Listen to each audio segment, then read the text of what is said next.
పరుచూరి గోపాలకృష్ణ పాఠాలను పలుకులను అనుసరించండి. కొత్త పలుకుల కోసం, కొత్త పాఠాల కోసం పక్కనే ఉన్న గంటను నొక్కండి. నమస్కారం.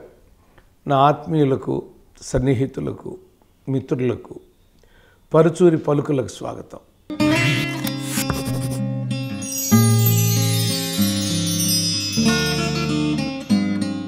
ఈ రోజున భారతీయ సైనికులకు వందనం, అభివందనం చేయటానికి ఈ రెండు మాటలు. కుటుంబంలో ఒక పెద్దను చూసి ఆ కుటుంబం ధైర్యంగా ఉంటుంది, కానీ దేశం మొత్తం సైనికుడిని చూసి ధైర్యంగా ఉంటుంది. ఆ ధైర్యం వాళ్ళు బోర్డర్లో ప్రాణాలు ఇస్తున్నా కూడా వెనకాడకుండా ముందుకు వెళుతున్నప్పుడు వాళ్ళని చూసి మనం గర్వపడతాం. అంటే మన ప్రాణాలు కాపాడటానికి వాళ్ళ ప్రాణాలు పణంగా పెట్టారు. అదే ఒక సైనికుడు శత్రు విమానాన్ని వెంటాడి వేటాడి తను విమానం కూలిపోతున్న పారాచూట్లో దిగి తన దగ్గర ఉన్న ఏ ఆధారాలు దొరకకుండా చేసి వాళ్ళకి దొరికినా కూడా ధైర్యంగా ఐఎమ్ సారీ, ఇవి నేను చెప్పడానికి వీల్లేదని అంతమంది పాక్ సైనికులు ఎదురుగా కూర్చుని ధైర్యంగా చెప్పి అంత ఆత్మస్థైర్యంతో నిలబడి జెనీవా ఒప్పందంతో నిన్న సాయంత్రం 9:21 మళ్ళీ భారత గడ్డ మీద అడుగుపెట్టిన సన్నివేశం మీరు బహుశా ఎక్కడా లభించదు. మీకు ఏ సినిమాలోనూ మీరు చూసి ఉండరు.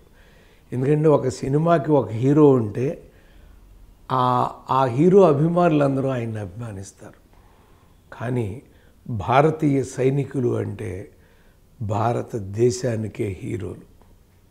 అందుకే దేశం మొత్తం అభినందనలో ఒక హీరోని చూసింది. ఎప్పుడు వస్తాడని మీరు అబ్జర్వ్ చేస్తే ఉదయం 10 గంటల నుంచి రాత్రి 10 గంటల వరకు 12 గంటలు రోడ్ల మీద టీవీలు ఎదురుగా అలా అతుక్కుపోయి ఉన్నారు జనం.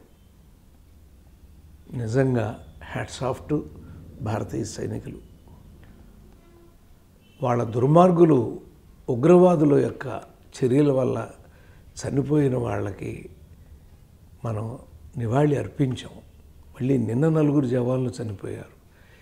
ఎంత చేసినా ఈ ఉగ్రవాదం అనేటువంటిది అగ్రరాజ్యాలన్నీ పట్టించుకుని దాన్ని అంతం చేయడానికి ఒక నిర్ణయం తీసుకోకపోతే భారతదేశంలోనే కాదు, పాకిస్తాన్లో కూడా కొన్ని చర్యలు జరుగుతున్నాయి అలాంటి.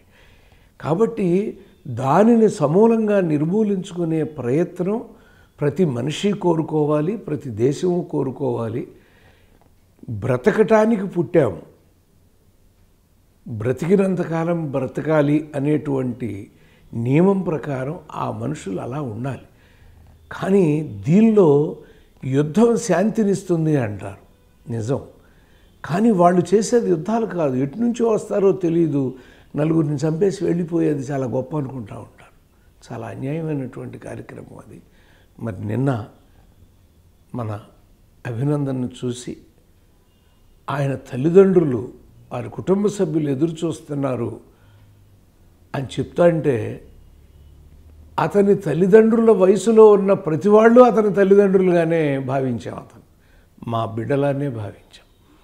ప్రతి వాళ్ళు అతని కుటుంబ సభ్యుడిగానే భావించాం. అతను ఎప్పుడు మళ్ళీ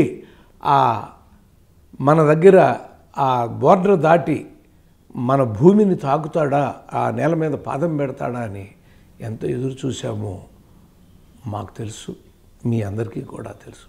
సో మరొకసారి అభినందన్ని అభినందిస్తూ ప్రతి సైనికుడికే కాదు, ప్రతి భారతీయుడు కూడా ఆయన నుంచి ఒక గొప్ప స్ఫూర్తిని పొందాలి అని తెలియజేస్తూ సెలవు తీసుకుంటున్నాను. నమస్తే.